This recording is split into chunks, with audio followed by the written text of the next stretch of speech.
And there you have Bordogni number 6, which, as some of you may be watching for this reason, is the first round, or one of the first round etudes for the 2020 Coda Honor Bands or District Honor Bands here in Oklahoma.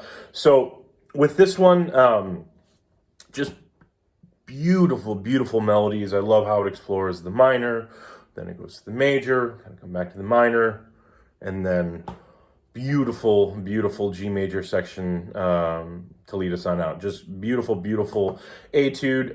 What I like to do is utilize the key that we are in, or I'm sorry, not the key that we're in, but just the whether we're major or minor, to kind of dictate how I do the grace notes. Now, it's not universal, and obviously depending on the day or my mood, or sometimes just my focus, I can mix them up. But when I'm in the minor modes or minor keys to start, I really treat the grace notes almost like they are flams on a drum. I try to keep them as close to the beat as possible.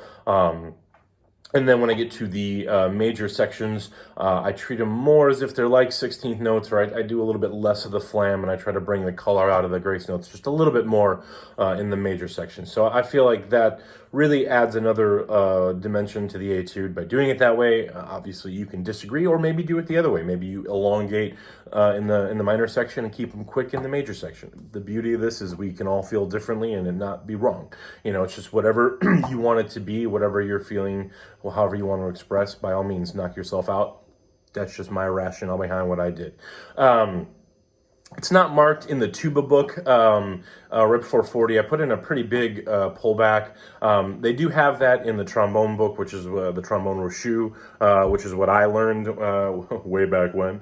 So that's why I do that. Use your best judgment there, especially if you're doing it for an audition. I think a little bit of pullback is more than acceptable, even though it's not explicitly written in there. Kind of the same thing as the end. I didn't do as dramatic of a pullback there, but I do think it is appropriate to kind of give us a little bit of that finality. So now that being said, we do want to keep pretty strict time throughout this.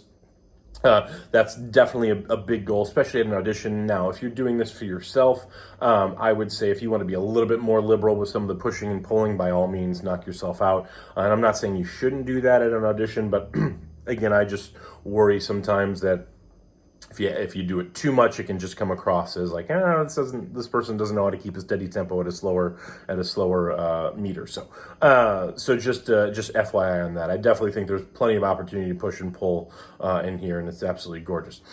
From there, I think while it does get a little bit fuller towards the end, I try to keep this really more on the mezzo forte minus and under dynamic throughout. Again, it's a great way to work on your fluidity and expressiveness and quality of sound at a softer dynamic.